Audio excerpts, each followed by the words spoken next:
Pagi itu sama seperti pagi-pagi lainnya di kediaman Arini dan Bima.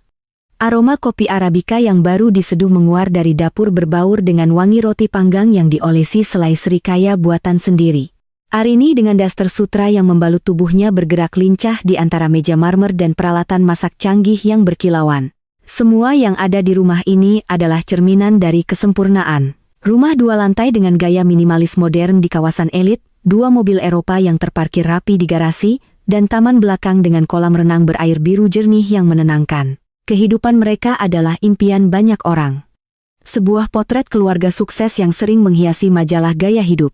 Arini tersenyum tipis saat meletakkan piring berisi telur mata sapi setengah matang, sosis panggang, dan roti gandum di atas meja makan. Ia tahu persis bagaimana Bima menyukai sarapannya. Semua harus tertata, semua harus sempurna. Sama seperti citra yang Bima bangun untuk dirinya sendiri. Bima adalah suaminya, pria yang ia cintai sejak 5 tahun lalu. Pria yang ia temui sebagai seorang staf marketing biasa dengan mimpi setinggi langit dan dompet setipis kertas. Arini yang saat itu baru menyelesaikan studinya di luar negeri jatuh cinta pada ambisi dan semangat Bima. Ia melihat api di mata pria itu, sebuah dahaga akan kesuksesan yang menurutnya sangat menarik. Dengan latar belakang keluarga Arini yang lebih dari mampu, ayahnya, seorang direktur utama di salah satu grup rumah sakit terbesar di negeri ini, awalnya menentang hubungan mereka. Dia tidak sepadan denganmu, Arini, kata ayahnya kala itu dengan nada khawatir yang tidak bisa disembunyikan. Tapi cinta Arini lebih besar dari keraguan ayahnya. Ia meyakinkan keluarganya bahwa Bima adalah pria yang tepat. Ia percaya pada potensi Bima. Dan Ar tidak hanya percaya, ia membuktikannya. Ia memberikan segalanya untuk Bima. Modal usaha tanpa batas ia kucurkan dari dana warisan ibunya. Jaringan bisnis ayahnya ia manfaatkan untuk membuka pintu-pintu yang tadinya tertutup rapat bagi Bima. Dalam waktu singkat, Bima melesat. Dari seorang staf biasa, ia kini menjadi seorang direktur utama di perusahaannya sendiri, sebuah perusahaan konsultan bisnis yang kliennya adalah nama-nama besar. Bima berubah, ia menjadi lebih rapi, lebih percaya diri, dan tentu saja jauh lebih kaya. Tapi semua kekayaan itu pada dasarnya adalah milik Arini. Rumah yang mereka tinggali, mobil yang Bima kendarai, bahkan setelan mahal yang melekat di badannya, semuanya dibeli dengan uang Arini. Arini tidak pernah mempermasalahkannya. Baginya kebahagiaan Bima adalah kebahagiaannya. Kesuksesan Bima adalah buah dari cinta dan dukungan mereka berdua. Setidaknya itulah yang selalu ia katakan pada dirinya sendiri. Pagi sayang sapa Bima menuruni tangga dengan langkah tegap. Ia sudah rapi dengan kemeja biru langit dan celana bahan berwarna gelap. Rambutnya ditata klimis dan aroma parfum mahal menguar dari tubuhnya, mengecup kening Arini sekilas. Sebuah ritual pagi yang terasa semakin mekanis dari hari ke hari. Pagi, ayo sarapan nanti keburu dingin, jawab Arini sambil menuangkan kopi ke dalam cangkir porselen favorit Bima. Bima duduk dan langsung menyantap sarapannya dengan cepat. Matanya sibuk melirik layar ponsel yang ia letakkan di samping piringnya. Jarinya sesekali mengetik balasan cepat. Arini memperhatikannya dalam diam. Belakangan ini, ponsel itu seolah menjadi bagian dari tubuh Bima, tidak pernah lepas dari genggamannya. Layarnya selalu menghadap ke bawah, dan notifikasi pesan seringkali membuat Bima sedikit tersentak sebelum ia dengan cepat membukanya. Sedikit menjauhkan layar dari pandangan Arini. Pekerjaan lagi? Tanya Arini mencoba terdengar santai. Iya, biasa. Klien baru dari Singapura. Rewelnya minta ampun, jawab Bima tanpa mengangkat kepala. Proyek besar, jadi harus ekstra perhatian. Arini mengangguk, mencoba memaklumi. Ia tahu dunia bisnis memang kejam dan menuntut, tapi hatinya tidak bisa dibohongi. Ada sesuatu yang terasa berbeda. Bima sering pulang larut malam, bahkan kadang tidak pulang dengan alasan menginap di apartemen dekat kantor untuk menyelesaikan pekerjaan. Aroma parfum wanita yang samar namun berbeda kadang tercium dari kemejanya saat Arini memasukkannya ke mesin cuci. Ketika Arini menanyakannya, Bima selalu punya jawaban yang logis. Oh, itu mungkin parfum sekretaris klien tadi kami rapat di ruangan yang sempit atau aku kan sering bertemu banyak orang, sayang. Jawaban-jawaban itu masuk akal, tapi tidak pernah benar-benar menenangkan hati Arini. Suatu sore, beberapa minggu yang lalu, Arini menemukan sebuah strok pembayaran dari toko perhiasan di dalam saku jas Bima yang akan ia bawa ke Penatu, sebuah liontin berlian seharga puluhan juta. Arini mengerutkan kening. Ulang tahunnya masih lama. Ulang tahun pernikahan mereka juga sudah lewat. Ia tidak pernah menerima hadiah itu. Saat ia menanyakannya pada Bima malam itu, wajah Bima sempat tegang sesaat sebelum akhirnya tersenyum lebar. Astaga, kamu menemukannya? Itu kejutan untuk ibu, sayang. Bulan depan kan beliau ulang tahun, kata Bima sambil tertawa. Seolah Arini baru saja merusak sebuah rencana besar. Arini merasa bodoh. Tentu saja untuk ibu mertuanya, bagaimana ia bisa lupa? Ia ikut tertawa, menertawakan kecurigaannya sendiri. Tapi di dalam hati ada suara kecil yang berbisik mengatakan bahwa tawa Bima terdengar sedikit palsu. Nada bicaranya terlalu bersemangat, seolah berusaha terlalu keras untuk meyakinkan. Tapi lagi-lagi Arini menepis perasaan itu. Ia tidak mau menjadi istri pencemburu yang posesif. Ia percaya pada Bima. Ia harus percaya. Setelah sarapan, Bima bangkit dan merapikan dasinya. Aku berangkat dulu. Ya, malam ini sepertinya aku akan pulang larut lagi. Ada makan malam penting dengan investor lagi. Arini tidak bisa menahan nada kecewanya. Bima menghela napas. Wajahnya menunjukkan sedikit kejengkelan. Arini, aku melakukan ini untuk kita, untuk masa depan kita. Kamu tahu kan betapa pentingnya pertemuan ini? Arini terdiam. Kata-kata untuk kita selalu menjadi senjata pamungkas Bima. Kata-kata itu membuat Arini merasa bersalah karena telah meragukan kerja keras suaminya. Ia mengangguk pelan. Iya, aku tahu. Hati-hati di jalan. Bima mengecup keningnya lagi, lebih cepat dari yang pertama, lalu bergegas pergi. Suara deru mesin mobil sportnya terdengar menjauh. Meninggalkan Arini sendirian dalam keheningan rumah yang besar dan mewah itu, Arini menatap piring sarapan Bima yang sudah kosong. Ia merasa hampa. Kemewahan di sekelilingnya terasa dingin dan tidak berarti. Ia berjalan ke ruang keluarga, menatap foto pernikahan mereka yang terpajang besar di dinding. Di foto itu, mereka tertawa bahagia. Bima memeluknya erat, matanya menatap Arini penuh puja. Arini merindukan tatapan itu. Tatapan yang kini terasa sudah lama hilang digantikan oleh tatapan sibuk yang lebih sering tertuju pada layar ponsel daripada pada dirinya. Ia menyentuh kaca dingin figura itu, bertanya-tanya dalam hati, di mana letak kesalahannya? Mengapa kebahagiaan yang terlihat begitu sempurna dari luar terasa begitu rapuh dari dalam?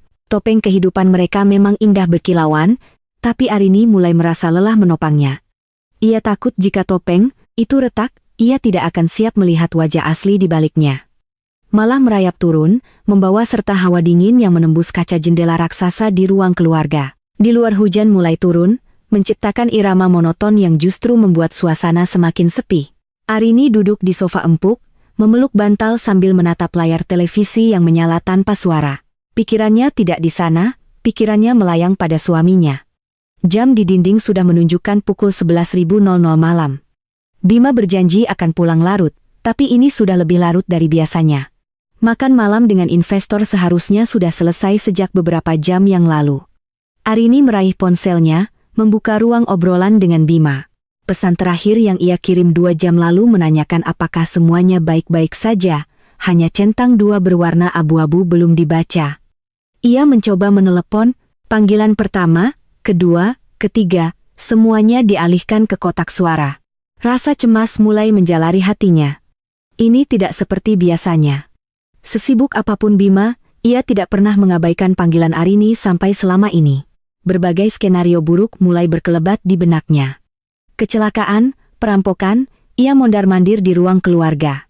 Setiap bunyi dari luar rumah membuatnya tersentak berharap itu adalah suara mobil Bima. Tapi yang terdengar hanya deru angin dan gemericik hujan. Rasa cemasnya kini berubah menjadi ketakutan. Ia mencoba meyakinkan diri bahwa mungkin ponsel Bima kehabisan baterai atau ia sedang berada di tempat yang tidak ada sinyal. Tapi di tengah kota metropolitan seperti ini, alasan itu terasa sangat lemah. Ia bahkan sempat berpikir untuk menelepon beberapa rekan bisnis Bima, tapi ia mengurungkan niatnya. Ia tidak mau terlihat seperti istri yang panik dan tidak percaya pada suaminya. Tepat saat jam berdentang 12 kali. Menandakan pergantian hari, ponsel Arini berdering. Nama Bima tertera di layar. Arini segera mengangkatnya dengan napas lega yang tertahan. Bima, kamu di mana? Aku khawatir sekali, serunya. Tapi suara di seberang sana bukanlah suara Bima yang tenang dan berwibawa seperti biasanya. Suara itu terdengar panik, terputus-putus, dan ada nada ketakutan yang kental. Arini, sayang, dengarkan aku. Ada apa, Bima, kamu baik-baik saja, desak Arini. Jantungnya berdebar kencang. Aku baik-baik saja, tapi ada sedikit masalah. Aku sekarang ada di rumah sakit, kata Bima. Jantung Arini seolah berhenti berdetak. Rumah sakit, kamu kecelakaan. Rumah sakit mana? Tanyanya beruntun. Tangannya sudah gemetar. Bukan aku, rekan kerjaku. Dia pingsan tadi. Jadi, aku langsung membawanya ke UGD. Aku di rumah sakit Medika Utama sekarang, jelas Bima dengan cepat. Rumah sakit Medika Utama, rumah sakit milik ayahnya, setidaknya itu sedikit melegakan. Arini bisa langsung ke sana dan meminta bantuan ayahnya jika diperlukan. Ya Tuhan, aku ke sana sekarang, kata Arini sambil meraih kunci mobil di atas meja. Jangan. Suara Bima terdengar lebih keras dari yang seharusnya. Jangan ke sini, Arini. Aku mohon tidak ada yang perlu dikhawatirkan. Ini hanya kelelahan biasa. Dokternya sudah menanganinya. Aku bisa urus ini sendiri. Permintaan Bima terasa sangat aneh. Mengapa ia melarang Arini datang jika rekannya sakit? Bukankah wajar jika Arini datang untuk memberikan dukungan? Apalagi ini di rumah sakit keluarganya sendiri. Insting Arini menjerit mengatakan ada sesuatu yang sangat tidak beres. Kepanikan dalam suara Bima bukan hanya karena khawatir pada rekannya, ada sesuatu yang lain, sesuatu yang coba ia sembunyikan. Kenapa aku tidak boleh ke sana, Bima? Aku hanya ingin memastikan semuanya baik-baik saja. Arini mencoba menjaga suaranya tetap tenang meskipun hatinya sudah dipenuhi sejuta tanya. Tidak perlu, sayang. Suasananya sedang kacau di sini. Kamu di rumah saja ya, istirahat. Nanti kalau sudah selesai aku langsung pulang dan ceritakan semuanya. Aku janji, bujuk Bima, suaranya terdengar memohon. Panggilan itu pun ditutup oleh Bima secara sepihak. Arini berdiri termangu di tengah ruangan. Ponsel masih tergenggam erat di tangannya. Larangan Bima justru menyalakan api curiga yang selama ini coba ia padamkan. Semua kejanggalan beberapa bulan terakhir kembali berputar di kepalanya seperti potongan film rusak. Ponsel yang selalu disembunyikan, pulang larut malam, aroma parfum asing, strok perhiasan, semuanya tiba-tiba terasa saling terhubung, membentuk sebuah pola mengerikan yang tidak berani ia bayangkan. Ia tidak bisa hanya duduk diam di rumah. Ia harus tahu apa yang sebenarnya terjadi. Ia tidak peduli dengan larangan Bima. Dengan tangan yang masih sedikit gemetar, ia menyambar kardigan yang tersampir di kursi dan kunci mobilnya. Ia tidak memikirkan penampilannya yang hanya berbalut kardigan seadanya. Yang ada di otaknya hanyalah ia harus sampai di rumah sakit Medika Utama secepat mungkin. Perjalanan menuju rumah sakit terasa seperti selamanya. Hujan deras membuat jarak pandang terbatas dan jalanan licin. Tapi Arini memacu mobilnya, melanggar batas kecepatan, pikirannya berkecamuk. Ia mencoba menyusun kemungkinan-kemungkinan. Mungkinkah rekan kerja yang dimaksud Bima adalah seorang wanita? Mungkinkah wanita itu lebih dari sekadar rekan kerja? Arini menggelengkan kepalanya kuat-kuat, mencoba mengusir pikiran buruk itu. Tidak, Bima tidak mungkin mengkhianatinya. Tidak setelah semua yang telah mereka lalui bersama, tidak setelah semua yang telah ia berikan. Sesampainya di lobi rumah sakit yang lengang, Arini langsung menuju unit gawat darurat. Suasana di sana kontras dengan lobi yang sepi. Beberapa perawat dan dokter tampak sibuk. Suara erangan pasien dan bunyi alat medis saling bersahutan. Arini mengedarkan pandangannya, mencari sosok suaminya di tengah keramaian itu. Jantungnya berdetak begitu kencang hingga terasa sakit. Dan kemudian ia melihatnya di sudut ruangan dekat salah satu tirai pemisah. Ia melihat punggung Bima yang sangat ia kenal. Bima tidak sedang berdiri sendirian.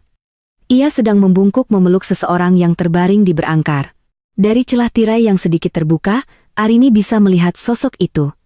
Seorang wanita muda dengan perut yang membuncit besar. Wanita itu sedang hamil tua dan ia sedang menangis di pelukan Bima. Bima mengelus punggung wanita itu dengan lembut, membisikkan kata-kata penenang yang tidak bisa Arini dengar. Namun, gerak tubuhnya menunjukkan kelembutan dan kekhawatiran yang luar biasa. Sebuah kelembutan yang sudah lama tidak Arini dapatkan. Dunia Arini seakan runtuh saat itu juga. Kakinya terasa lemas, napasnya tercekat di tenggorokan. Jadi, inilah rekan kerja itu. Inilah alasan kepanikan Bima. Inilah alasan mengapa Bima melarangnya datang. Semua kepingan puzzle itu kini menyatu, membentuk sebuah gambar pengkhianatan yang begitu menyakitkan. Udara di sekitarnya terasa menipis. Ia ingin berteriak, berlari, dan menghajar mereka berdua. Tapi tubuhnya seolah membeku, terpaku di tempatnya berdiri, menjadi saksi bisu dari drama paling menyakitkan dalam hidupnya. Topeng itu akhirnya pecah berkeping-keping dan wajah asli di baliknya jauh lebih buruk dari yang pernah ia bayangkan. Waktu seolah berhenti berputar, suara-suara di sekeliling Arini, erangan pasien, rap langkah perawat, pengumuman dari pengeras, suara semuanya mereda menjadi dengungan tumpul di telinganya, yang ada hanyalah pemandangan di depannya, sebuah diorama hidup yang memuakkan punggung suaminya. Bima yang begitu ia kenal lekuknya, sedang membungkuk melindungi seorang wanita lain. Seorang wanita hamil. Tangan Bima, yang biasa menggenggam tangannya, kini sedang mengelus punggung wanita itu dengan gerakan menenangkan yang terasa seperti sayatan. Di hati dingin, rasa dingin yang menusuk mulai menjalar dari telapak kakinya, naik perlahan ke seluruh tubuhnya hingga hatinya terasa membeku. Ia tidak bisa bergerak, kakinya seolah dipaku ke lantai linoleum rumah sakit yang dingin. Napasnya tertahan, paru-parunya menolak untuk bekerja sama. Ia hanya bisa menatap. Matanya terpaku pada pengkhianatan yang terpampang begitu nyata dan tanpa malu. Ini pasti mimpi buruk. Ia pasti akan terbangun sebentar lagi di ranjangnya yang nyaman, dan Bima ada di sampingnya tertidur pulas. Ia akan menertawakan betapa konyolnya mimpi ini. Tapi dinginnya AC rumah sakit yang menusuk kulitnya, bau disinfektan yang tajam dan pemandangan di depannya terasa begitu nyata. Terlalu nyata. Sakitnya pun terasa nyata, begitu tajam, begitu dalam, hingga ia bahkan tidak bisa menangis. Rasa sakit itu melumpuhkannya. Arini, sebuah suara yang dalam berwibawa menyentakkan kesadarannya, suara yang begitu ia kenal, suara ayahnya. Arini menoleh dengan gerakan patah-patah. Di sana berdiri ayahnya, Dok Setiawan, dengan setelan jas kerjanya yang masih rapi, meskipun hari sudah larut malam. Ayahnya tampak terkejut melihatnya di sana. Pada jam segini dengan penampilan yang kacau, pisutra yang kusut, kardigan yang asal tersampir, dan rambut yang tidak tertata. "Sayang, kamu kenapa di sini?" tanya ayahnya lagi. Nada khawatirnya begitu jelas. Matanya menatap Arini dengan cemas lalu menyapu penampilan putrinya dari atas ke bawah. "Ada apa? Kamu sakit?" Arini tidak bisa menjawab. Mulutnya terkunci. Ia hanya bisa menggelengkan kepala pelan. Matanya kembali tertuju pada pemandangan menyakitkan di sudut ruangan. Ayahnya mengikuti arah pandang Arini mengerutkan keningnya. Ia melihat sosok menantunya, Bima. Awalnya ekspresi Dokter Setiawan hanya menunjukkan kebingungan. Apa yang dilakukan Bima di sini selarut ini? Lalu pandangannya tertuju pada wanita yang sedang ditenangkan Bima, wanita dengan perut buncit, wanita yang jelas bukan putrinya. Hening. Keheningan di antara ayah dan anak itu terasa lebih bising dari seluruh kekacauan di UGD. Arini bisa melihat perubahan di wajah ayahnya. Kebingungan itu lenyap seketika, digantikan oleh pemahaman yang datang begitu cepat. Dan setelah pemahaman itu, datanglah sesuatu yang lain, sesuatu yang dingin dan keras. Rahang ayahnya mengeras dan sorot matanya yang biasanya hangat kini berubah menjadi setajam pisau bedah. Kemarahan seorang ayah yang melihat putrinya dihancurkan tepat di depan matanya. Tanpa berkata apa-apa lagi, Dokter Setiawan meletakkan tangannya yang kokoh di bahu Arini, sebuah gestur yang memberikan kekuatan. "Ayo," bisiknya pelan, namun nadanya tidak menerima bantahan. Ia mulai melangkah membimbing Arini bersamanya. Setiap langkah terasa berat, seolah mereka berjalan di atas pecahan kaca. Para perawat dan staf rumah sakit yang mengenali direktur mereka menyapa dengan hormat, namun sapaan mereka seolah tidak terdengar. Beberapa dari mereka menatap Arini dengan pandangan ingin tahu, melihat penampilannya yang tidak biasa dan wajahnya yang pucat pasi. Arini merasa seperti sedang berjalan telanjang di tengah keramaian. Rasa malu dan sakit bercampur aduk menjadi satu, mereka semakin dekat. Kini Arini bisa mendengar suara Bima dengan lebih jelas. "Tenang ya, semua akan baik-baik saja. Dokter bilang hanya kontraksi palsu karena kamu kelelahan," bisik Bima pada wanita itu. Saat itulah Bima mungkin merasakan ada yang mengawasinya, mengangkat kepala, matanya bertemu dengan mata Arini, kemudian matanya beralih dan bertemu dengan mata mertuanya. Dunia Bima runtuh dalam sepersekian detik, wajahnya yang tadinya penuh perhatian berubah menjadi pucat pasi seperti mayat. Matanya membelalak ngeri, bibirnya terbuka tanpa suara. Ia seperti melihat hantu. Ia perlahan melepaskan pelukannya dari wanita itu. Tangannya tergantung canggung di udara. "Ayah Arini." Suara Bima keluar seperti bisikan serak, penuh keterkejutan dan ketakutan. Dokter Setiawan tidak memedulikan Bima. Tatapannya tertuju pada Arini, seolah memastikan putrinya masih kuat berdiri. Lalu dengan suara yang tenang namun mematikan ia berbicara. "Bima, sepertinya malammu sibuk sekali." Bima tergagap. "Ayah, ini tidak seperti yang terlihat, saya bisa jelaskan." Ia melirik panik ke arah Arini. Lalu ke wanita di berangkar yang kini menatap mereka dengan bingung dan takut. Harini akhirnya menemukan suaranya kembali.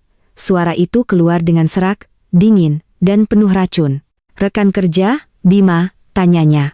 Mengulangi kebohongan yang Bima katakan di telepon, satu kalimat pendek itu terasa lebih menampar daripada ribuan makian. Wajah Bima semakin pucat. "Arini, sayang, dengarkan aku dulu. Jangan panggil aku, sayang." "Desis Arini, jangan pernah panggil aku dengan sebutan itu lagi." Wanita di berangkar itu yang bernama Rania akhirnya mengerti apa yang sedang terjadi. Ia menatap Arini lalu ke Bima. Wajahnya memancarkan ketakutan. "Mas Bima, mereka siapa?" tanyanya dengan suara bergetar. "Diam," bentak Bima pada Rania. Sebuah kepanikan yang membuatnya menjadi kejam. Kemudian ia kembali memohon pada Arini dan ayahnya. "Ini salah paham. Di Rania staf baru di kantor. Ibunya baru saja meninggal. Dia stres dan kelelahan, makanya saya tolong." Kebohongan itu begitu konyol, begitu transparan, hingga Arini hampir tertawa. Staf baru menolong. Dengan perut sebesar itu, Dokter Setiawan melangkah maju berdiri tepat di depan Bima. Posturnya yang tinggi dan berwibawa membuat Bima terlihat kecil dan menyedihkan. "Cukup Bima," kata Dokter Setiawan. Suaranya rendah namun mengandung ancaman. "Jangan menghina kecerdasan kami dengan kebohonganmu yang menyedihkan itu." Ia kemudian menoleh ke kepala perawat yang sejak tadi memperhatikan drama itu dari kejauhan dengan cemas. "Suster Diana, tolong pastikan pasien ini mendapatkan penanganan yang sesuai. Pindahkan ke ruang perawatan obstetri. Lakukan semua prosedur yang diperlukan." "Baik, dokter," jawab Suster Diana dengan sigap. Lalu, Dokter Setiawan kembali menatap Bima. Tatapannya begitu dingin hingga bisa membekukan api. "Dan untuk Anda," katanya menggunakan kata Anda yang formal dan berjarak. "Setelah pasien ini dipindahkan, saya tidak mau melihat wajah Anda lagi di rumah sakit saya kapan. Apa Anda mengerti?" Itu bukanlah sebuah pertanyaan. Itu adalah sebuah perintah, sebuah pengusiran. Diucapkan oleh Direktur Utama rumah sakit.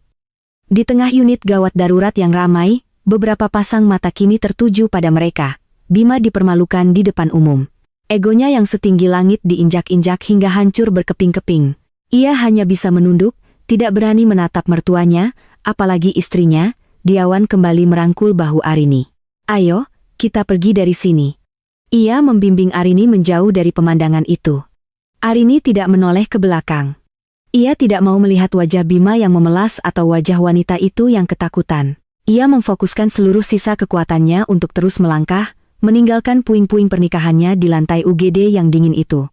Saat mereka berjalan menyusuri koridor yang sepi, Arini merasakan sesuatu yang aneh. Rasa sakit yang tadinya melumpuhkan kini mulai berubah bentuk. Ia tidak hancur, ia tidak menangis. Di dalam hatinya yang beku, api kemarahan mulai menyala. Api itu membakar habis sisa-sisa cinta dan harapan, menyisakan tekad yang keras dan membara. Ini bukan akhir baginya. Ini adalah sebuah awal-awal dari pembalasan. Ruang kerja Dokter Setiawan adalah benteng keheningan di tengah hiruk-pikuk rumah sakit. Dinding kayu gelap dipenuhi rak buku berisi literatur medis tebal, dan beberapa foto keluarga terpajang di sudut meja mahoni yang besar. Aroma kopi hitam dan antiseptik samar-samar tercium di udara. Disinilah Harini duduk sekarang. Di sofa kulit yang empuk dengan secangkir teh hangat yang diberikan ayahnya beberapa menit yang lalu. Cangkir itu belum tersentuh. Uapnya menari-nari di udara dingin ruangan. Arini hanya menatap kosong ke arah jendela besar yang menampilkan pemandangan kota yang berkelip di tengah malam. Ia tidak menangis. Matanya kering tapi tatapannya kosong. Syok yang ia rasakan di UGD tadi telah mengkristal menjadi sesuatu yang lain, sesuatu yang lebih keras dan lebih dingin. Kekecewaan. Ayahnya duduk di kursi kerjanya, tidak berbicara, hanya mengamatinya. Dokter Setiawan tahu putrinya lebih baik dari siapapun. Arini bukan tipe wanita yang akan meraung-raung dan meratapi nasib. Luka yang ia rasakan terlalu dalam untuk diungkapkan dengan air mata. Luka seperti itu biasanya akan berubah menjadi kekuatan atau racun. Dan Dr. Setiawan berdoa semoga itu menjadi yang pertama. Setelah keheningan yang terasa panjang, Dr. Setiawan akhirnya angkat bicara. Suaranya lembut, kontras dengan kemarahannya di UGD tadi. Ayah minta maaf, kamu harus melihat semua itu, nak. Arini menoleh. Matanya yang kosong kini mulai menunjukkan sedikit kehidupan. Sebuah kilatan amarah. Bukan salah ayah. Aku tidak pernah mempercayainya, lanjut Dr. Setiawan. Nadanya datar. Sejak awal aku melihatnya, aku tahu ambisinya lebih besar dari cintanya padamu, tapi aku melihatmu begitu bahagia, jadi aku mencoba untuk percaya padanya. Aku salah. Ia tidak mengatakan ini untuk menyalahkan Arini. Ia mengatakannya untuk memvalidasi perasaan Arini. Untuk memberitahu bahwa keraguan yang mungkin pernah Arini rasakan adalah benar. Arini menunduk, menatap cangkir teh di tangannya. Aku yang bodoh? Yah, aku dibutakan oleh cinta. Aku memberinya segalanya dan dia membalasnya dengan ini. Suaranya bergetar untuk pertama kalinya, bukan karena sedih, tapi karena marah. Dia bahkan tidak punya malu membawa wanita itu ke sini, ke rumah sakit ayah, ke dunia kita. Itu adalah kesombongannya, kata Dr. Setiawan tajam. Dia merasa tak tersentuh karena dia memakai nama keluarga kita. Dia lupa bahwa semua yang dimilikinya, perusahaan, rumah, kemewahan, semuanya berasal darimu. Dari kita. Kata-kata ayahnya seperti menyalakan sekring di dalam kepala Arini. Benar, semua itu miliknya. Bima tidak punya apa-apa. Dia datang tanpa membawa apapun dan dia akan pergi tanpa membawa apapun. Keputusan itu terbentuk di benaknya dengan begitu cepat dan jelas. Seolah tidak ada pilihan lain yang pernah ada, tidak ada keraguan, tidak ada pertimbangan kedua. Pernikahannya sudah mati, terkubur di lantai UGD tadi. Sekarang saatnya untuk membersihkan bangkainya. Arini mengangkat kepalanya, tatapan kosongnya telah lenyap, digantikan oleh sorot mata yang tajam dan penuh perhitungan. Ia menatap lurus ke mata ayahnya. Aku mau cerai. Dr. Setiawan mengangguk pelan. Ayah tahu. Ayah sudah menduk. Tapi bukan sekadar cerai, yah. Lanjut Arini. Suaranya kini terdengar mantap dan dingin. Aku mau dia kehilangan segalanya. Aku mau dia kembali menjadi seperti saat aku pertama kali bertemu dengannya. Seorang pria tanpa nama, tanpa uang, tanpa apapun. Aku mau mengambil kembali semua yang telah kuberikan padanya. Dr. Setiawan melihat kilat baja di mata putrinya. Ini adalah Arini yang ia kenal, putrinya yang cerdas, kuat, dan tidak akan membiarkan siapapun menginjak-injak harga dirinya. Ia merasa bangga sekaligus sedih. Bangga karena putrinya tidak hancur, sedih karena putrinya harus melalui semua ini untuk menunjukkan kekuatannya. Apapun yang kamu butuhkan, katakan saja. Seluruh sumber daya keluarga kita ada di belakangmu. Aku butuh Pak Rudi, kata Arini menyebut nama pengacara utama keluarga mereka. Seorang pengacara korporat yang terkenal kejam di ruang sidang. Dr. Setiawan meraih ponselnya, mencari kontak, lalu memberikannya pada Arini. Arini mengambil ponsel itu tanpa ragu, jarinya menekan tombol panggil. Saat panggilan itu tersambung, Arini tidak membuang waktu untuk berbasa-basi meskipun saat itu sudah lewat tengah malam. Selamat malam, Pak Rudi. Maaf mengganggu. Ini Arini Setiawan. Terdengar suara serak khas orang baru bangun tidur di seberang sana, yang langsung berubah menjadi waspada. Non Arini, ada apa? Apa semuanya baik-baik saja? Semuanya tidak baik-baik saja, Pak. Dan saya butuh bantuan Anda, jawab Ar. Suaranya datar tanpa emosi. Saya mau Anda menyiapkan surat gugatan cerai untuk suami saya, Bima Prawira. Siapkan besok pagi, terdengar keheningan sesaat. Cerai. Nona, Anda yakin? Saya tidak pernah seyakin ini seumur hidup saya. Tegas Arini. Dan ada beberapa hal lagi, semua aset yang terdaftar atas nama saya atau dibeli menggunakan dana dari saya. Saya mau kepemilikannya diamankan 100%. Rumah di Permata Hijau, semua kendaraan. Bekukan semua kartu kredit tambahan atas nama dia. Dan yang paling penting Pak, Arini berhenti sejenak, menarik napas dalam perusahaan konsultan yang dia pimpin, PT Adijaya Sentosa. Modalnya 100% dari saya. Saya mau Anda mempersiapkan pengambil alihan penuh. Saya mau rapat umum pemegang saham luar biasa secepatnya. Singkirkan dia dari posisi direktur. Instruksi Arini begitu detail, begitu cepat, dan begitu kejam. Bahkan Dr. Setiawan yang mendengarkannya pun sedikit terkejut dengan betapa terencananya serangan balasan putrinya. Ini bukan lagi masalah hati yang terluka. Ini sudah menjadi perang. Pengacara di seberang telepon setelah pulih dari keterkejutannya langsung beralih ke mode profesional. Baik, Non Arini. Saya mengerti. Saya akan siapkan semuanya. Besok pagi tim saya akan mulai bekerja. Terima kasih, Pak, kata Arini lalu menutup telepon. Ia mengembalikan ponsel itu pada ayahnya. Tubuhnya terasa lelah. Bukan karena mengantuk, tapi karena adrenalin dari kemarahannya mulai surut, menyisakan kekosongan yang dingin. Ia telah menekan tombolnya. Ia telah meluncurkan misil pertamanya. Tidak ada jalan untuk kembali. Ayahnya bangkit dari kursinya, berjalan menghampiri dan duduk di sampingnya. Ia merangkul Arini dengan erat. Kamu melakukan hal yang benar. Dalam pelukan ayahnya yang hangat dan aman, pertahanan diri Arini akhirnya sedikit retak. Tubuhnya mulai bergetar hebat, menahan gejolak emosi yang coba ia tekan sekuat tenaga. Tapi tetap saja tidak ada air mata yang jatuh. Seolah-olah sumber air matanya telah kering kerontang, terbakar habis oleh api pengkhianatan. Rasa sakitnya terlalu besar untuk sebuah tangisan. Yang ada hanyalah getaran tubuh yang menahan amarah, kekecewaan, dan rasa jijik pada pria yang pernah ia puja. Sekarang kita pulang, bisik ayahnya. Kita hadapi semuanya besok, malam ini kamu istirahat. Arini mengangguk dalam pelukan ayahnya. Ia tahu tidur tidak akan datang dengan mudah, tapi setidaknya ia tidak sendirian dan ia tahu persis apa yang harus ia lakukan selanjutnya. Pertempuran baru saja dimulai, dan ia tidak akan berhenti sampai ia memenangkannya. Bima telah membangun istananya di atas kebohongan menggunakan hartanya. Sekarang Arini sendiri yang akan meruntuhkan istana itu hingga ke fondasinya dan mengubur Bima hidup-hidup di bawah reruntuhannya. Bima tidak tidur semalaman. Setelah diusir dari rumah sakit, ia menghabiskan sisa malamnya di sebuah hotel melati yang pengap di pinggiran kota, satu-satunya tempat yang bisa ia tuju. Ia tidak mungkin menemui Rania dalam kondisi panik seperti ini. Ia harus berpikir. Otaknya bekerja keras, mencoba mencari jalan keluar dari bencana yang ia ciptakan sendiri. Ia terus meyakinkan dirinya bahwa ini hanyalah kemarahan sesaat. Arini mencintainya. Ya, Arini pasti masih mencintainya.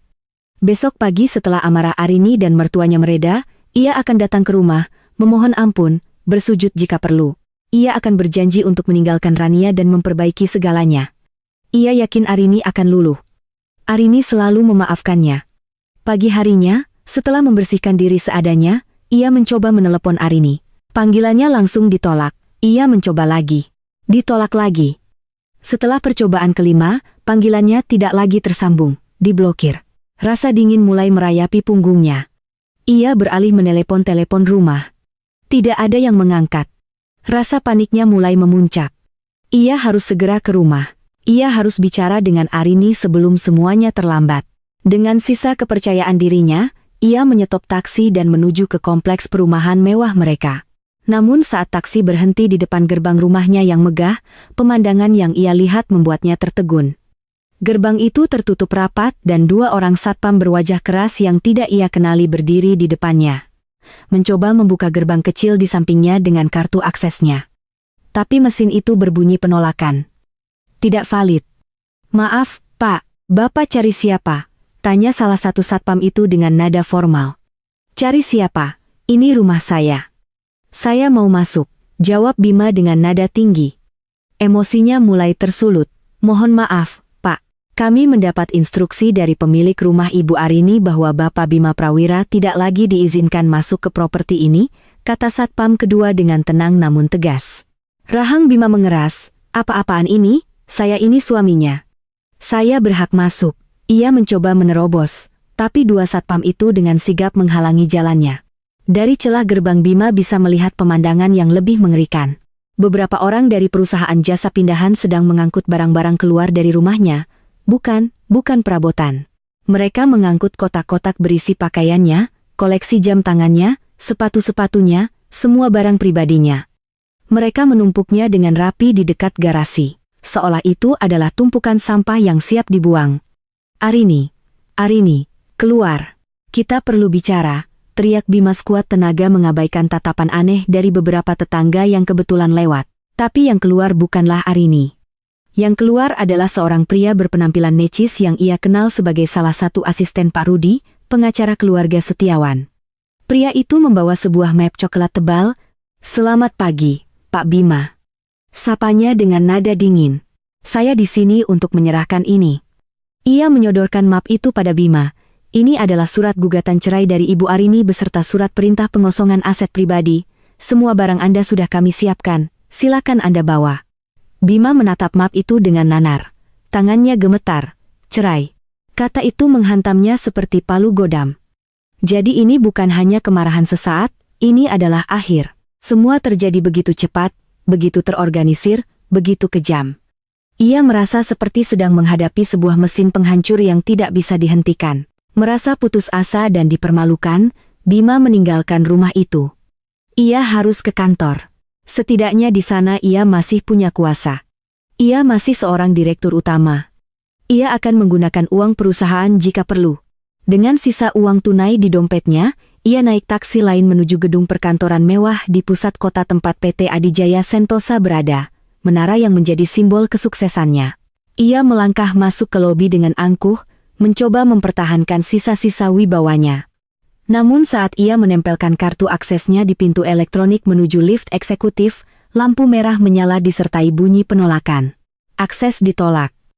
Ia mencobanya lagi, hasilnya sama. Beberapa karyawan yang berlalu lalang mulai memperhatikannya dan berbisik-bisik, tiba-tiba pintu di sampingnya terbuka. Pak Rudi, pengacara Arini keluar bersama dua anggota Dewan Komisaris yang selama ini selalu menjilatnya. Wajah mereka kini tampak dingin dan asing. Bima, sapa Pak Rudi tanpa basa-basi, kami sudah menunggumu. Mereka membawanya ke sebuah ruang rapat kecil, bukan ruang direktur miliknya yang luas. Di atas meja sudah ada setumpuk dokumen, atas nama pemegang saham mayoritas tunggal, Nyonya Arini Setiawan. Mulai Pak Rudi dengan suara pengacara yang terlatih telah diadakan rapat luar biasa pagi ini. Hasilnya Dewan Komisaris secara aklamasi memutuskan untuk memberhentikan Anda dari posisi Direktur Utama PT Adijaya Sentosa, efektif sejak saat ini juga. Jantung Bima serasa diremas. Apa? Kalian tidak bisa melakukan ini. Aku yang membangun perusahaan ini. Anda salah. Sela salah satu anggota Dewan. Pria tua yang dulu sering ia ajak main golf. Anda menjalankannya, tapi yang membangunnya adalah dana 100% dari keluarga Setiawan. Dan kini pemilik dana itu mengambil kembali miliknya. Pak Rudi mendorong sebuah kotak kardus kosong ke arah Bima. Anda diberi waktu 15 menit untuk mengemasi barang-barang pribadi Anda dari meja kerja Anda. 2 orang petugas keamanan akan mengawal Anda. Setelah itu, Anda dilarang untuk menginjakkan kaki di gedung ini lagi. Rasa panas menjalar ke wajah Bima. Ini adalah puncak dari penghinaan, diantar seperti seorang pencuri di perusahaan yang pernah ia pimpin. Dengan langkah gontai, ia mengikuti petugas keamanan ke ruang kerjanya yang megah. Para stafnya menatapnya dengan campuran rasa kasihan dan ingin tahu. Ia tidak berani menatap mereka. Dengan tangan gemetar, ia memasukkan beberapa bingkai foto, sebuah piala penghargaan, dan beberapa barang pribadi lainnya ke dalam kotak kardus. Semua terasa surreal. Baru kemarin ia duduk di kursi empuk itu, menandatangani kontrak bernilai miliaran. Hari ini ia diusir hanya dengan sebuah kotak kardus. Setelah selesai, ia digiring keluar melalui lobi. Semua mata tertuju padanya. Ia merasa telanjang. Saat ia melangkah keluar dari pintu kaca gedung, pukulan terakhir datang menghantamnya. Mobil sport hitam kesayangannya. Hadiah dari Arini 2 tahun lalu sedang diangkut ke atas sebuah truk derek. Seorang pria berjas menghampirinya dan menyerahkan selembar surat. Surat penarikan kendaraan atas nama pemilik sah Arini Setiawan. Bima hanya bisa berdiri mematung di trotoar yang ramai. Di tangannya ada sebuah kotak kardus berisi sisa-sisa kehidupannya yang hancur. Ponselnya berdering. Nama Rania muncul di layar. Ia mengangkatnya dengan lemas. Mas, kamu di mana? Aku udah boleh pulang dari rumah sakit. Kamu nggak jemput aku, terus ini biaya administrasinya gimana? Kartumu ditolak, cero Rania dengan nada panik dan menuntut. Bima menatap gedung pencakar langit di depannya, lalu menatap kotak kardus di tangannya dan akhirnya menatap truk derek yang membawa pergi mobilnya. Semuanya hilang. Dalam waktu kurang dari 24 jam, ia telah jatuh dari puncak dunia ke dasar jurang yang paling dalam. Ia bukan siapa-siapa lagi. Ia kembali menjadi Bima yang dulu, seorang pria miskin tanpa apa-apa. Bedanya, kini ia memiliki beban baru, seorang wanita hamil yang menunggunya, dan masa depan yang tampak lebih gelap dari malam terpekat sekalipun. Beberapa minggu berlalu sejak hari penghakiman itu, Rumah megah yang tadinya terasa dingin dan hampa, kini mulai terasa seperti rumah lagi bagi Arini. Ia telah melakukan ritual pembersihan, bukan hanya membersihkan barang-barang peninggalan Bima yang kini sudah diangkut entah kemana, tapi juga membersihkan energi dan kenangan buruk yang melekat di setiap sudut.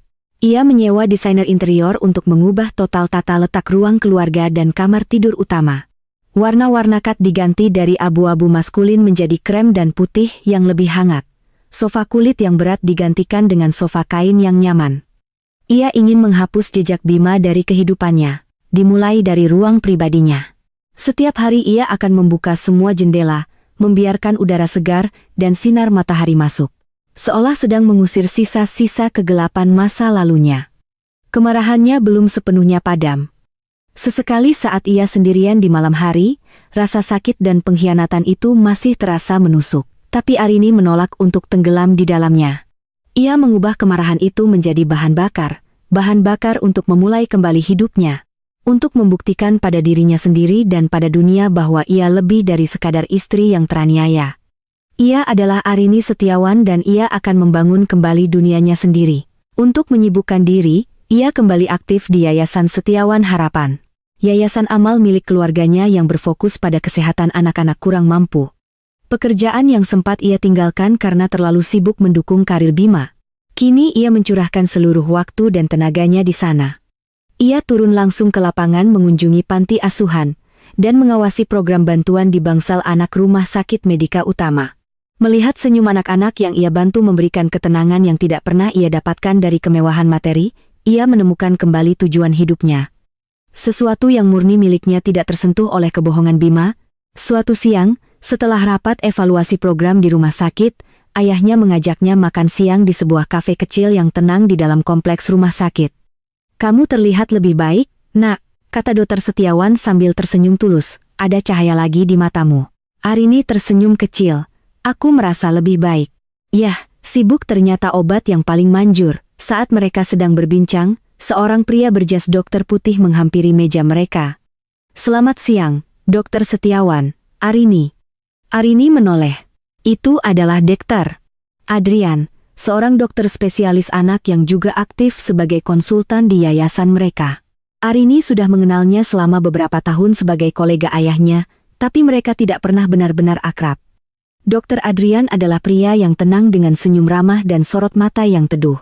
Ia adalah kebalikan dari Bima yang selalu berapi-api dan penuh pesona palsu.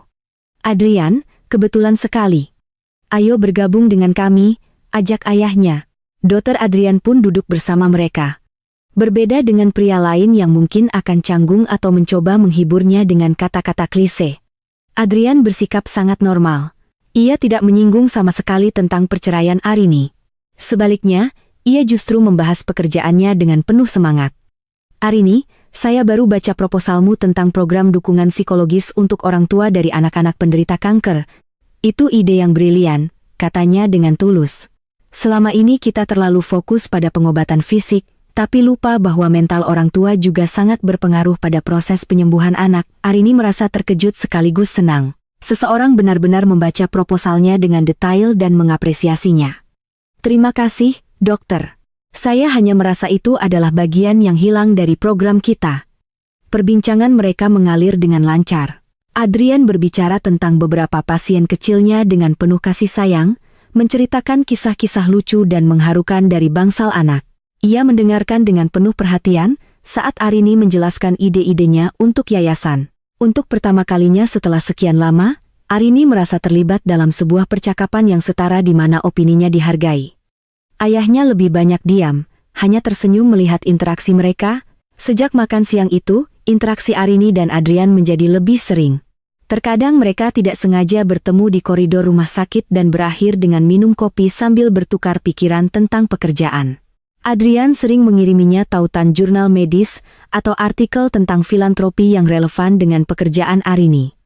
Semua dilakukannya dengan cara yang santai dan profesional tanpa ada kesan menggoda atau mengambil kesempatan. Suatu sore, Arini sedang mengunjungi salah satu panti asuhan binaan yayasan. Suasana hatinya sedang sedikit murung. Ia baru saja mendapat kabar dari pengacaranya bahwa proses perceraiannya hampir final dan Bima melalui pengacaranya yang murah mencoba untuk menuntut harta gono gini. Sebuah upaya sia-sia yang hanya menambah luka. Saat ia sedang termenung di taman panti, Adrian tiba-tiba muncul. Ternyata ia baru saja selesai melakukan pemeriksaan kesehatan rutin untuk anak-anak di sana. "Taman ini tempat favorit saya," sapa Adrian lembut, seolah tahu Arini sedang butuh teman bicara. Mereka duduk di bangku di bawah pohon rindang. "Hari yang berat?" tanya Adrian pelan. Arini menghela napas. Entah kenapa di depan Adrian ia merasa tidak perlu memasang benteng pertahanan sedikit, tidak apa-apa untuk merasa lelah, kata Adrian. Bahkan mesin yang paling kuat pun butuh waktu untuk istirahat dan perbaikan setelah mengalami kerusakan.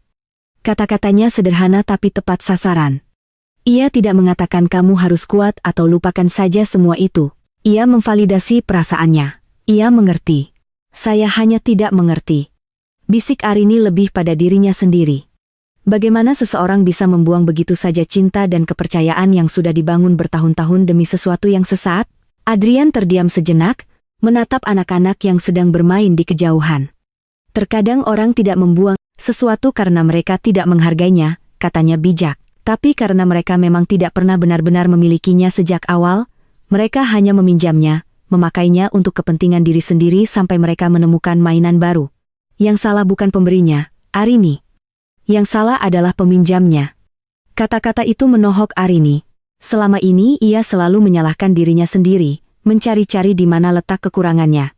Tapi Adrian membuatnya melihat dari sudut pandang yang berbeda. Yang salah bukanlah dirinya. Mereka duduk dalam keheningan yang nyaman setelah itu, hanya mendengarkan tawa anak-anak. Untuk pertama kalinya, Arini merasa beban di pundaknya sedikit terangkat. Ia merasa dilihat, didengar, dan dimengerti, bukan sebagai korban, tapi sebagai seorang manusia. Malam itu, setelah pulang ke rumah, Arini berdiri di depan cermin besar di kamarnya. Ia menatap pantulan dirinya. Ia masih melihat jejak-jejak luka di matanya, tapi ia juga melihat sesuatu yang baru, sebuah secercah harapan. Ia tersenyum tipis pada bayangannya sendiri, senyum yang tulus. Yang pertama setelah sekian lama, ia tahu jalan di depannya masih panjang, tapi ia tidak lagi merasa sendirian. Babak baru dalam hidupnya telah dimulai, dan mungkin sosok penyembuh itu telah datang tanpa ia sadari. Kehidupan baru Bima berbau apak dan putus asa. Setelah diusir dari surga dunianya, ia dan Rania terpaksa menyewa sebuah rumah kontrakan petak di sebuah gang sempit yang padat di pinggiran kota. Dunia yang begitu asing baginya. Dinding-dindingnya lembab dengan kat yang mengelupas. Lantainya plesteran kasar yang selalu terasa berdebu dan atapnya seringkali bocor saat hujan turun, menciptakan melodi tetesan air yang menyedihkan di dalam ember berplastik. Kemewahan rumah Arini yang beraroma terapi bunga lilik ini digantikan oleh bau campuran dari selokan yang mampet dan asap masakan tetangga yang menusuk hidung. Suara yang ia dengar bukan lagi alunan musik klasik yang menenangkan, melainkan tangisan bayi, pertengkaran suami istri dari balik dinding triplek, dan motor yang knalpotnya dibobol. Ini adalah neraka barunya, pesona hubungan terlarang mereka menguap lebih cepat daripada embun di pagi hari. Rania. Wanita yang tadinya terlihat begitu manis dan memuja saat menjadi simpanannya, kini berubah menjadi sosok yang berbeda. Kehamilannya yang semakin membesar, ditambah dengan stres, karena kejatuhan finansial mereka yang mendadak membuatnya menjadi lebih pemarah dan banyak menuntut. Wanita yang dulu ia puji karena tidak materialistis, kini setiap hari mengeluhkan tentang uang. "Mas, uang belanja sudah habis," keluh Rania suatu pagi sambil mengaduk nasi dan sebutir telur di wajan yang sudah menghitam. "Hanya itu yang bisa mereka makan." "Pakai dulu uang yang kemarin," jawab Bima ketus. Matanya terpaku pada koran bekas yang ia temukan di depan rumah, pura-pura mencari lowongan pekerjaan. "Uang kemarin sudah habis untuk bayar tukang urut." "Kamu tahu kan kakiku bengkak terus?" serga Rania, suaranya meninggi. "Dulu waktu kamu masih sama istrimu, jangankan tukang urut, spa di hotel bintang 5 pun kamu bisa bayar. Sekarang untuk makan saja susah." Serangan itu selalu datang. Perbandingan antara kehidupannya yang dulu dan sekarang, setiap keluhan Rania adalah sebuah pengingat akan semua yang telah ia hilangkan. Rasa bersalah dan jengkel bercampur menjadi satu di dalam diri Bima. "Bisa tidak kamu berhenti mengungkit-ungkit itu terus?" bentak Bima melempar koran itu ke lantai. "Aku juga sedang pusing. Kamu kira aku menikmati hidup seperti ini?" "Ya, siapa suruh kamu sebodoh itu? Kenapa semua aset atas nama istrimu? Laki-laki macam apa kamu?" balas Rania tak mau kalah. Pertengkaran seperti ini sudah menjadi menu harian mereka. Cinta dan gairah yang pernah membara di antara mereka kini padam, terkubur di bawah tumpukan tagihan, kekecewaan, dan saling menyalahkan. Bima melihat Rania bukan lagi sebagai bidadari penyelamat dari pernikahannya yang membosankan, melainkan sebagai beban-beban yang terus mengingatkannya pada kebodohannya. Mencari pekerjaan adalah sebuah babak penghinaan yang lain. Namanya Bima Prawira yang dulu begitu disegani di dunia bisnis, kini seolah menjadi racun. Berita perceraiannya dengan Arini Setiawan, putri dari konglomerat dokter Setiawan, menyebar dengan cepat dari mulut ke mulut di kalangan elit bisnis. Semua orang tahu bagaimana ia jatuh. Ia dipermalukan, diusir, dan hartanya dilucuti. Tidak ada satupun perusahaan besar yang mau mengambil risiko mempekerjakan pria dengan reputasi seperti itu. Koneksi-koneksi yang dulu memuja kini bahkan tidak mau mengangkat teleponnya. Ia terpaksa menurunkan standarnya dari melamar posisi direktur, turun menjadi manajer, lalu turun lagi menjadi supervisor. Tapi bahkan untuk posisi itu pun ia ditolak. Riwayat pekerjaannya yang terlalu mentereng justru menjadi bumerang. Dengan pengalaman Anda sebagai CEO, kami rasa posisi ini tidak cocok untuk Anda, Pak. Kata seorang manajer SDM muda dengan sopan. Yang artinya adalah kami tidak mau mempekerjakan orang yang punya masalah dengan keluarga Setiawan. Ego dan harga dirinya terkikis setiap hari. Ia mulai melamar pekerjaan apa saja, staf marketing, sales, bahkan admin, tapi penolakan demi penolakan terus datang.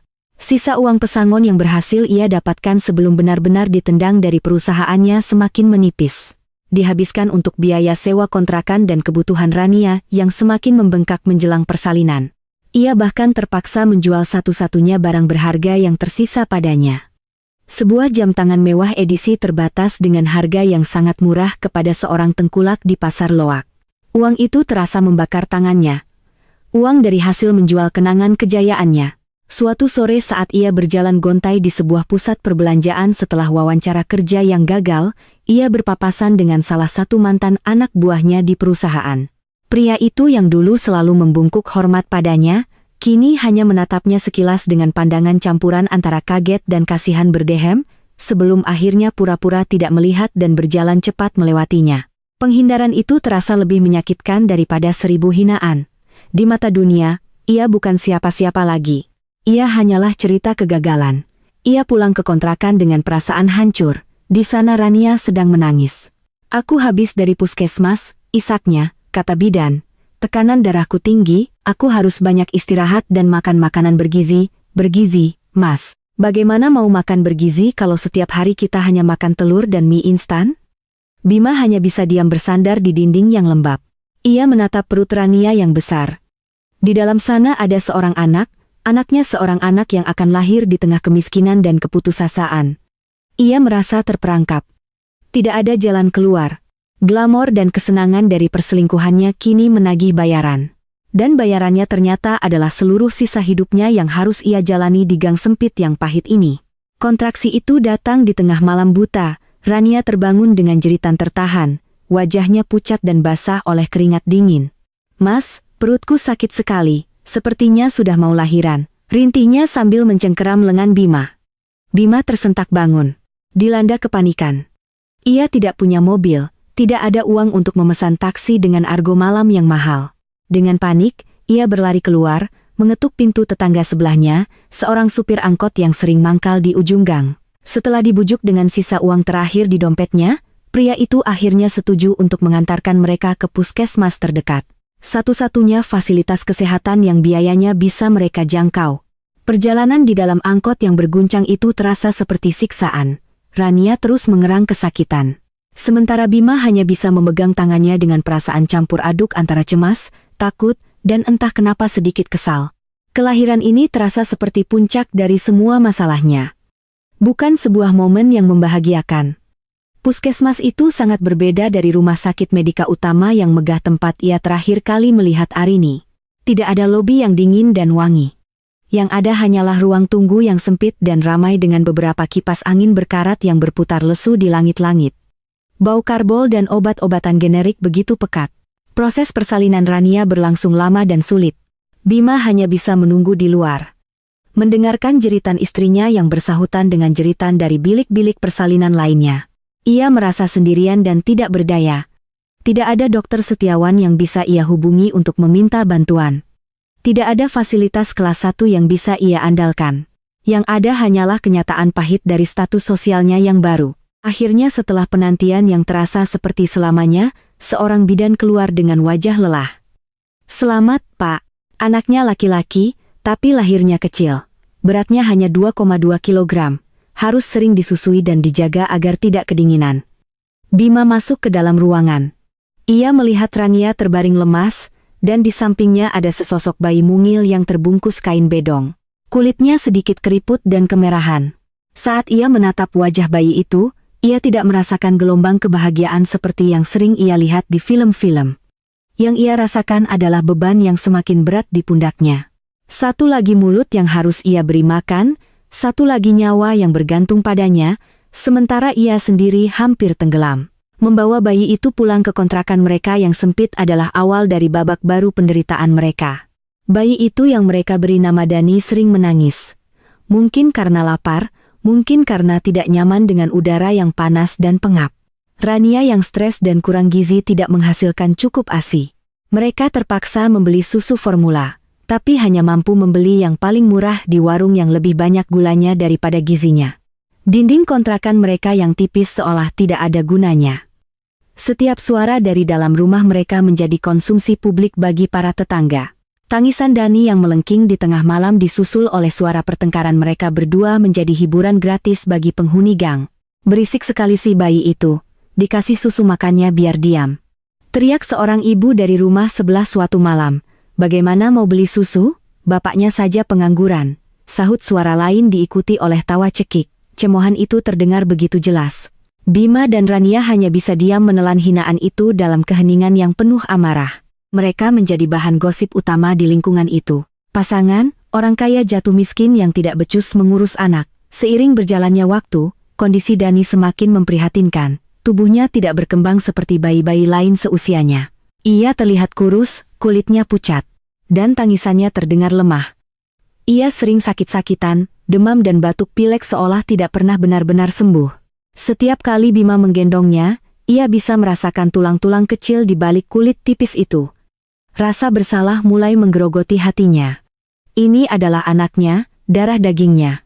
Tapi ia gagal memberikannya kehidupan yang layak. Suatu sore saat Rania sedang mencoba menenangkan Dani yang rewel di teras depan, sekelompok ibu-ibu tetangga yang sedang ngerumpi di warung seberang menatap ke arah mereka sambil berbisik-bisik. "Lihat deh, kasihannya anak itu. Kurus kering begitu pasti kurang gizi," kata salah satu dari mereka. Suaranya sengaja dikeraskan. "Ya iyalah, bapaknya kerja serabutan, ibunya juga kelihatan stres begitu. Mana keurus itu anak. Dulu katanya direktur, lo punya mobil sport, sekarang lihat, buat beli susu anak saja sepertinya tidak sanggup." Setiap kata adalah belati yang menusuk telinga Rania. Ia segera membawa Dani masuk ke dalam rumah, membanting pintu dengan keras. Air matanya bercucuran. "Aku benci hidup seperti ini, Mas. Aku malu. Semua orang menghina kita, menghina anak kita," isaknya. Bima hanya bisa memeluknya dengan canggung. Ia tidak punya kata-kata untuk menenangkan. Karena semua yang dikatakan para tetangga itu adalah kebenaran. Kelahiran Dani yang seharusnya menjadi anugerah justru terasa seperti sebuah kutukan, sebuah cermin hidup yang setiap hari memantulkan kegagalan dan kehancurannya. Anak itu bukan lagi hanya sebuah beban, tapi juga simbol dari dosanya, simbol dari karma yang kini harus ia tanggung seumur hidupnya. 1,5 tahun telah berlalu sejak badai itu menghancurkan pernikahan Arini. Waktu dibantu oleh kesibukan dan kehadiran orang-orang yang tulus peduli telah menjadi penyembuh yang handal. Arini telah berubah. Ia bukan lagi wanita naif yang menyerahkan seluruh dunianya untuk seorang pria. Ia telah menemukan dunianya sendiri. Di bawah kepemimpinannya, Yayasan Setiawan Harapan berkembang pesat, meluncurkan beberapa program baru yang inovatif, dan berhasil menggalang dana yang signifikan. Ia menjadi sosok yang dihormati di bidang filantropi bukan karena nama belakangnya, tapi karena kerja keras dan idenya yang cemerlang. Kemarahan yang dulu membara di hatinya kini telah menjadi bara api yang hangat, memberinya energi untuk terus maju, bukan untuk membakar masa lalu. Hubungannya dengan Adrian pun tumbuh secara organik, seperti tanaman rambat yang kuat namun tidak tergesa-gesa. Mereka tidak pernah secara resmi menyatakan berpacaran. Hubungan mereka terjalin melalui serangkaian momen-momen kecil yang bermakna. Melalui secangkir kopi di sela-sela pekerjaan, makan siang yang panjang diisi dengan diskusi tentang kasus-kasus anak yang menyentuh hati. Dan sore hari yang dihabiskan bersama di panti asuhan tertawa bersama anak-anak. Adrian tidak pernah mencoba untuk menggantikan Bima. Ia tidak pernah membanjirinya dengan hadiah-hadiah mewah atau janji-janji mulu. Sebaliknya, ia memberinya sesuatu yang jauh lebih berharga. Ruang untuk menjadi dirinya sendiri, telinga untuk mendengarkan tanpa menghakimi, dan bahu untuk bersandar saat ia merasa lelah. Adrian mencintai Arini dengan cara yang tenang dan dewasa. Ia jatuh cinta pada kecerdasan Arini saat mereka berdebat tentang strategi yayasan. Ia jatuh cinta pada belas kasih Arini saat melihatnya memeluk seorang anak penderita leukemia. Ia jatuh cinta pada kekuatannya. Pada bagaimana Arini mengubah lukanya menjadi kebaikan untuk orang lain. Bagi Adrian, Arini adalah wanita yang utuh, bukan wanita yang patah dan perlu diselamatkan. Malam itu, Adrian mengajaknya makan malam. Bukan untuk pekerjaan, katanya di telepon dengan nada sedikit geli. Hanya kita berdua. Ia membawa Arini bukan ke restoran Prancis yang megah atau hotel bintang 5 yang sering dikunjungi para sosialita. Ia membawanya ke sebuah restoran kecil di puncak sebuah bukit dengan taman terbuka yang menghadap langsung ke kerlip lampu kota di bawahnya. Tempat itu sederhana, romantis, dan jauh dari keramaian. Hanya ada beberapa meja yang tersebar di antara tanaman-tanaman hias dan alunan musik jazz yang lembut mengalun di udara. Mereka makan sambil berbincang ringan. Tentang hari mereka, tentang sebuah buku yang baru mereka baca, tentang film yang ingin mereka tonton. Suasana begitu nyaman dan mudah. Arini merasa bisa bernapas lega. Ia tidak perlu menjadi siapa-siapa, tidak perlu menjaga citra. Ia bisa menjadi Arini, dengan semua tawa dan kelelahannya. Setelah makan malam, Adrian mengajaknya berjalan-jalan di taman kecil di samping restoran. Di atas mereka, langit malam begitu cerah, dipenuhi taburan bintang yang tak terhitung jumlahnya. Mereka berhenti di sebuah gazebo kayu yang sunyi. Arini, panggil Adrian lembut. Suaranya terdengar sedikit berbeda dari biasanya, ia berbalik menghadap Arini. Tangannya meraih kedua tangan Arini dan menggenggamnya dengan hangat. Aku sudah lama ingin mengatakan ini, tapi aku menunggu waktu yang tepat. Menunggu sampai aku yakin kamu benar-benar siap untuk melangkah ke depan. Bukan karena kamu kesepian atau butuh pelarian, tapi karena kamu memang menginginkannya. Jantung Arini mulai berdebar sedikit lebih cepat. Aku sudah mengenalmu cukup lama. Lanjut Adrian. Matanya menatap Arini dengan dalam dan tulus. Aku melihatmu saat kamu berada di puncak kebahagiaanmu dan aku juga melihatmu saat kamu berada di titik terendah. Dan di setiap versi dirimu, aku selalu melihat wanita yang luar biasa, wanita yang kuat, cerdas, dan punya hati yang lebih luas dari langit di atas kita ini. Arini, aku jatuh cinta padamu, aku jatuh cinta pada tertawa, pada kerutan di dahimu saat kamu berpikir keras, pada semangatmu saat bicara tentang anak-anak di yayasan, aku jatuh cinta pada semuanya. Ia berhenti sejenak, mengambil napas dalam-dalam. Aku tahu masa lalumu tidak mudah. Aku tidak akan pernah memintamu untuk melupakannya. Karena itu adalah bagian dari perjalanan yang membuatmu menjadi dirimu yang sekarang. Aku hanya ingin bertanya, apakah kamu mau mengizinkanku untuk menjadi bagian dari masa depanmu? Dengan gerakan perlahan, Adrian berlutut dengan satu kaki. Ia mengeluarkan sebuah kotak bludru kecil dari sakunya. Saat ia membukanya, sebuah cincin dengan berlian sederhana namun berkilau indah memantulkan cahaya bintang. Aku tidak bisa menjanjikan kehidupan yang sempurna tanpa masalah, katanya dengan suara bergetar menahan emosi. Tapi aku berjanji akan selalu jujur padamu. Aku berjanji akan selalu menjadi rekan setimu, menghadapi suka dan duka bersamamu. Aku berjanji akan menghormati, mendukung mimpimu, dan membangun sebuah rumah yang penuh dengan tawa dan kedamaian, bukan hanya kemewahan. Arini Setiawan, maukah kamu menikah denganku? Air mata akhirnya mengalir di pipi Arini. Tapi ini bukan air mata kesakitan atau kekecewaan seperti dulu. Ini adalah air mata kelegaan, kebahagiaan, dan rasa syukur yang meluap. Di hadapannya berlutut seorang pria yang menawarkan sebuah kemitraan. Bukan kepemilikan. Seorang pria yang mencintai jiwanya, bukan statusnya. Seorang pria yang melihat semua bekas lukanya, dan tidak takut, malah ingin membantu merawatnya. Dengan suara serak yang bahagia, ia menjawab, iya, aku mau, Adrian. Adrian tersenyum lebar. Senyum paling bahagia yang pernah Arini lihat. Ia menyematkan cincin itu di jari manis Arini. Cincin itu terasa pas, terasa benar. Saat ia bangkit, ia memeluk Arini dengan erat. Dalam pelukan itu, Arini merasa telah menemukan rumahnya, sebuah tempat yang aman, hangat, dan nyata.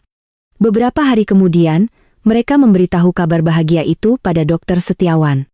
Pria parubaya itu menatap putrinya lalu menatap Adrian, pria yang Ataya, matanya berkaca-kaca karena haru. Ia bangkit dan memeluk Arini dengan erat, lalu menepuk bahu Adrian dengan mantap. "Jaga putriku baik-baik," katanya dengan suara berat. "Dia adalah harta paling berharga yang kumiliki." "Saya janji, Om," jawab Adrian dengan mantap, "dengan seluruh hidup saya." Malam itu, Arini berdiri di balkon kamarnya, menatap cincin yang melingkar di jarinya. Ia akhirnya mengerti. Cinta sejati bukanlah tentang dongeng yang sempurna atau gairah yang membabi buta. Cinta sejati adalah tentang menemukan seseorang yang membuatmu merasa damai. Seseorang yang membantumu menyatukan kembali kepingan hatimu yang pecah, bukan untuk memilikinya, tapi untuk melihatmu utuh kembali. Dan ia telah menemukannya. Babak baru yang sesungguhnya akan segera dimulai. Pernikahan Arini dan Adrian adalah cerminan dari hubungan mereka, elegan, hangat, dan penuh ketulusan. Mereka tidak mengadakan pesta megah yang menjadi sorotan media. Sebaliknya, mereka memilih sebuah upacara pernikahan yang intim di sebuah taman bunga yang asri, hanya dihadiri oleh keluarga dan sahabat terdekat. Arini dalam balutan gaun pengantin berwarna putih gading yang sederhana namun anggun tampak begitu bercahaya. Senyum tidak pernah lepas dari wajahnya. Sebuah senyum tulus yang mencapai matanya. Di sampingnya, Adrian berdiri tegap, menatapnya dengan tatapan penuh cinta dan pemujaan yang tidak dibuat-buat. Saat mereka mengucapkan janji pernikahan yang mereka tulis sendiri, semua tamu bisa merasakan kesungguhan dalam setiap kata. Mereka tidak berjanji tentang kemewahan atau kehidupan tanpa celah. Mereka berjanji untuk saling mendukung, untuk saling jujur, dan untuk menjadi tim dalam segala situasi. Dokter Setiawan yang berdiri di barisan depan menyeka air mata harunya. Ia melihat putrinya telah benar-benar sembuh dan menemukan kebahagiaan yang sejati. Sebuah kebahagiaan yang dibangun di atas pondasi rasa hormat dan kepercayaan, bukan kebohongan dan kepura-puraan. Pesta setelahnya diisi dengan tawa, musik lembut, dan perbincangan hangat. Semua terasa benar, semua terasa damai. Itu adalah awal dari kehidupan yang pantas didapatkan Arini. Di belahan lain kota itu, di waktu yang sama, sebuah takdir yang sangat berbeda sedang dijalani. Bima pulang ke kontrakannya yang pengap dengan langkah yang diseret. Tubuhnya pegal linu setelah seharian bekerja sebagai kuli angkut di sebuah gudang distributor minuman. Debu dan keringat menempel di kulitnya, menciptakan lapisan kotor yang lengket. Bau asam keringatnya bercampur dengan bau minyak angin yang ia oleskan di pinggangnya setiap malam. Inilah hidupnya sekarang. Kerja keras membanting tulang dari pagi hingga sore hanya untuk mendapatkan upah yang pas-pasan untuk makan dan membayar sewa. Saat ia membuka pintu, pemandangan yang menyambutnya seperti biasa, berantakan, dan suram. Pakaian kotor menumpuk di sudut, piring-piring kotor tergeletak di dekat bak cuci, dan bau susu basi menguar di udara. Rania sedang duduk di lantai menyuapi Dani, putra mereka yang kini berusia hampir 2 tahun dengan bubur encer. Dani terlihat lebih kecil dari anak seusianya. Ia kurus, matanya cekung dan gerakannya lesu. Ia hanya menatap kosong bubur yang disuapkan ke mulutnya tanpa antusiasme. "Dari mana saja kamu? Ini sudah malam." Semprot Rania tanpa menoleh, nada suaranya selalu tajam dan penuh tuduhan. "Kerja. Kamu pikir aku dari mana? Main golf," balas Bima sinis. Ia melempar tasnya ke lantai dan merebahkan diri di atas tikar pandan. "Ini uang untuk hari ini," katanya sambil mengeluarkan beberapa lembar uang lecek dari sakunya dan melemparnya ke dekat Rania. "Hanya cukup untuk beli beras dan telur." Rania menatap uang itu dengan jijik. "Hanya ini, Dani butuh susu. Popoknya juga sudah mau habis, obat batuknya juga, lalu aku harus bagaimana lagi?" teriak Bima. Emosinya yang sudah terkuras habis oleh pekerjaan kini tersulut. "Aku sudah bekerja seperti binatang. Apa kamu pikir uang bisa jatuh dari langit? Ini semua salahmu," jerit Rania. Kini air matanya mulai mengalir.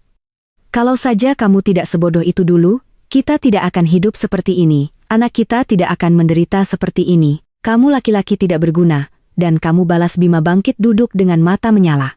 "Kamu pikir aku mau hidup begini? Kamu yang terus merengek minta ini itu saat kita masih berselingkuh.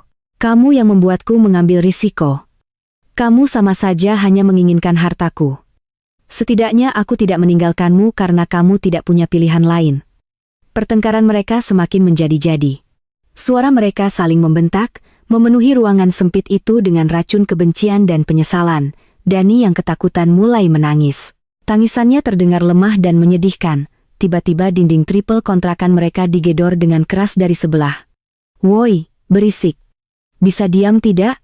Kasihan itu anak kalian dengar kalian ribut terus kayak anjing sama kucing. Teriak suara seorang pria dari sebelah. Hinaan itu membungkam mereka berdua. Bima merasa wajahnya panas karena malu. Ia merasa muak dengan semuanya. Dengan napas yang memburu, ia bangkit dan berjalan keluar, membanting pintu di belakangnya. Ia duduk di sebuah bangku reot di depan kontrakan. Di tengah gang yang gelap dan berbau got, beberapa tetangga yang masih terjaga menatapnya sekilas dengan pandangan mencemooh sebelum kembali ke urusan mereka. Ia mendengar bisik-bisik mereka. Itu dia, si mantan direktur. Kasihannya hidupnya hancur. Salah sendiri kena karma. Bima menundukkan kepalanya, menyembunyikan wajahnya di antara kedua telapak tangannya yang kasar dan kapalan. Dari dalam rumah, ia masih bisa mendengar tangisan putranya yang memilukan. Tangisan itu seperti sebuah vonis yang terus-menerus mengingatkannya akan kegagalannya sebagai seorang ayah, sebagai seorang pria. Ia telah memiliki segalanya. Istri yang mencintainya, kekayaan yang melimpah, status sosial yang terhormat. Tapi ia membuang semuanya demi sebuah kesenangan sesaat yang fana. Kini ia tidak memiliki apa-apa, hanya kemiskinan, hinaan, dan penyesalan abadi yang akan menemaninya seumur hidup. Di langit malam yang sama, di bawah bintang-bintang yang sama yang menyaksikan lamaran Adrian, Bima hanya bisa menatap kegelapan nasibnya yang ia ciptakan dengan tangannya sendiri. Tidak ada jalan kembali. Inilah akhir dari ceritanya.